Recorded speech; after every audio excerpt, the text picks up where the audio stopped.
Oh, yeah, g'day. Slightly different thing today. We're doing a pictorial history of some of the bikes I've owned over the years. So this is the Yamaha RX125 that my dad got for me back in 1981.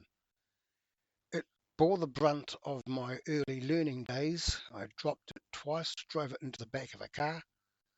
I also rode it to university and back and learned a lot on this bike. This is me with the RX125 back in 1981. And you can see that it wasn't far out of the 1970s. Suzuki TS125. This was a road legal trail bike. It couldn't do much more than 80 kilometres an hour, or about 50 miles an hour, but that was the speed limit on the open road at the time, so I was able to ride anywhere I wanted to go. This bike was one of my favourites. I had lots of fun messing about along the riverbank. Yamaha RD350. Once I got my full licence and I was no longer restricted to 250cc's or lower, I wanted something a bit more capable of open road riding, especially when the open road speed limit increased to 100 kilometres per hour or about 62 miles an hour. The RD350 had a torque-induced two-stroke engine and an extremely noticeable power band. It could go from just enough to move the bike to all the demons of hell unleashed in a heartbeat. For a time, I had both the RD350 and my old Suzuki TS125, and I rode whichever one wanted to start that day. CB360. This is one of my all-time favourite bikes. Much more comfortable to ride long distances than the RD350. I took it on my first real long distance ride from Hamilton to Wellington and back and had great fun. The trip down was at night, which meant I nearly froze going through Waiouru, but the trip back up was during the day and I was able to take some scenic rests along the way. That was the first of numerous trips to Wellington and other places on this bike. Puch SR150. This bike was in a lean-to at a friend's house for 5 years. I bought it off her dad and managed to get it running. Because of the lack of genuine Puch parts, keeping it running usually meant finding something that would fit, including car parts. When the coil died, we replaced it with a coil from a Mini. GT50. The Puch wasn't running and I desperately needed something to commute with and had practically no budget whatsoever. So I got this because it was within my price range and was surprisingly quick. Suzuki GT125. Basically the big sister of the GT50.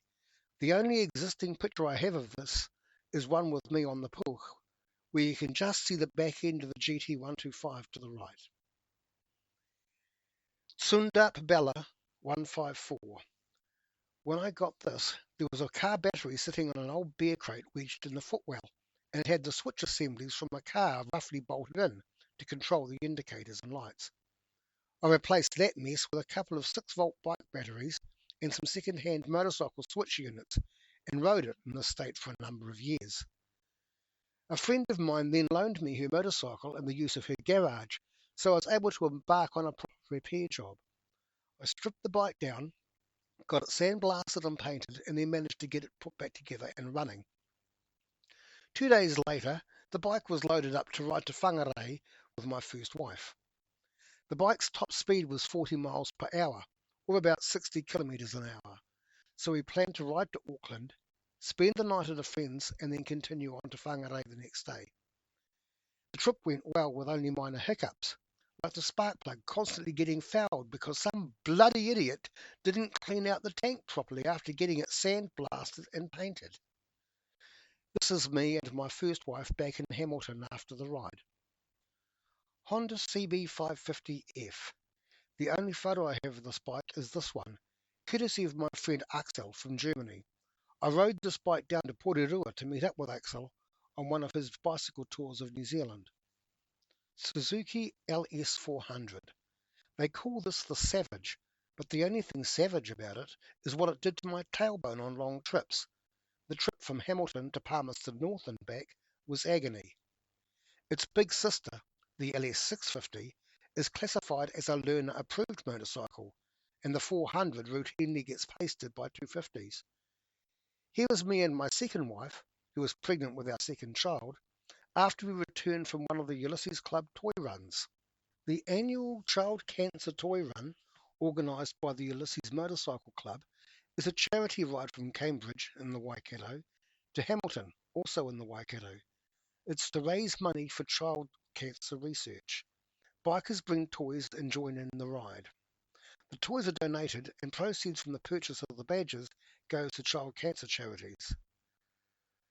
I've only been on 7 toy runs and 1 Easter egg run, which is a charity run for the rescue helicopter organised by Tauranga's Ulysses Club.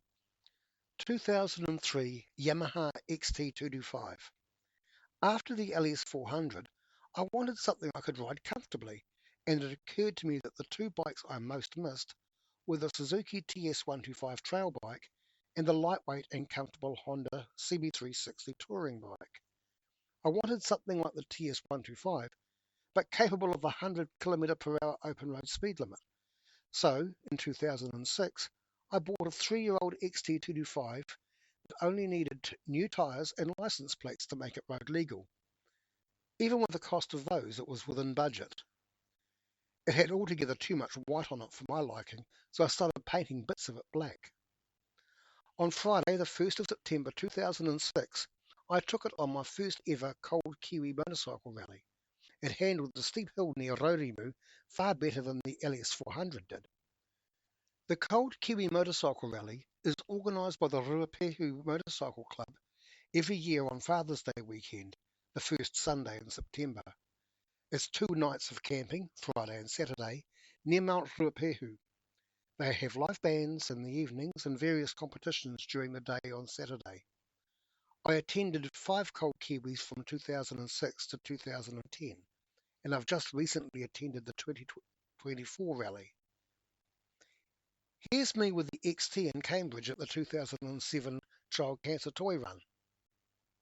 Sadly, the XT broke down and I needed something to at least get me to and from work, so I got this little electric scooter. Legally, it's a moped due to its low power output and top speed of only 50 km/h or 31 miles an hour. It was quite sufficient for daily commuting and getting the groceries, and I could charge it up at night. Suzuki DRZ 250. I moved out of the Waikato down to the Manawatu and bought this bike so I'd have something to commute to work that was cheap to run, as I was living out of town and working in town.